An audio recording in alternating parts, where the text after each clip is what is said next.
init sa studio. Kamera. Global Balita, tinig ng mundo, balita makabuluhan. Sa inyo'y totoo. Mula sa bulwagan ng balitaan, sandigan at himpilan ng bayan, mula dito hanggang sa buong mundo, ito ang Globalita. Magandang araw. Ito ang Globalita News. Hatid sa inyo ang mga kwentong mahalaga sa buong mundo. Sa episode na ito, tatalakayin natin isa sa pinakamalaking hamon ng ating panahon, ang global warming. Mula sa nagiging lugar hanggang sa nagbabagang dalampasigan, ipapakita namin kung paano na-epekto ng buhay ng mga tao. Unahin natin ang malamig na hilaga kung saan naroon ang ating reporter, Kendra. Kendra? Narinig mo ba ako? Kendra? Ako po si Kendra Ramos, tagapagbalita ng Globalita. Nandito po ako ngayon sa Canada at masasaksihan natin kung paano nakapekto ang global warming sa malamig na lugar. Ang global warming ay hindi lamang sa tao nakakaapekto, kundi rin sa mga hayop na nakatira dito sa malamig na lugar, tulad ng mga polar bear at saka mga penguin.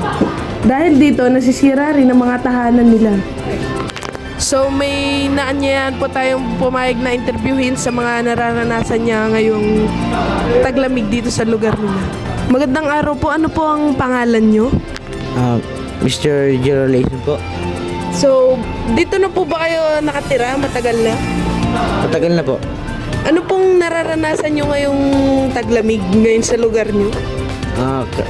Minsan po hindi na po nakakaranas po ng sobrang taglamig po dahil po sa global warming at bumabagsak po yung mga iceberg tsaka po natutunaw yung mga snow po. Maraming salamat po dahil po dyan at nalaman po namin mga sitwasyon nyo ngayon dito. Muli, ako po si Kendra Ramos, ang tagapagbalita ng Globalita. Back to the studio!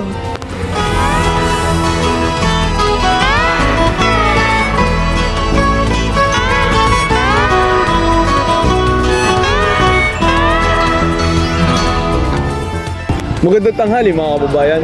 Ako si Kimi Rhea Mabello at ito ang Globalita.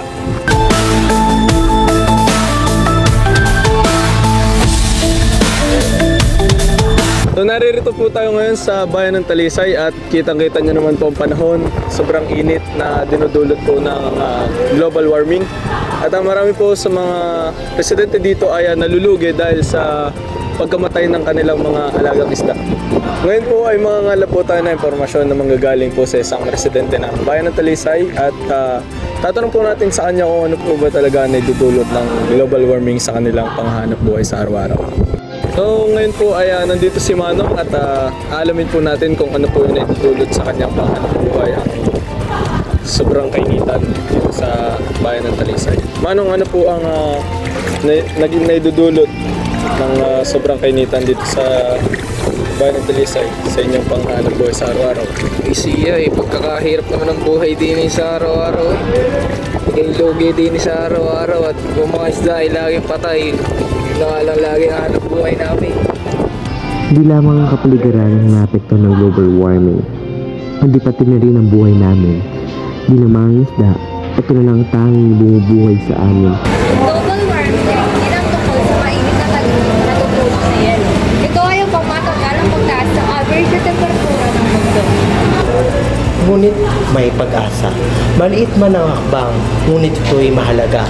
Ang pagtatim ng puno, ang pagtitipid ng enerhiya, pagbawas ng plastic, at pagsuporta sa malinis na enerhiya. Kung kaya natin pagtawanan ang slushy foods at sabaw ng dagat, kaya rin natin magsama-sama para mas ligtas ang kinabukasan.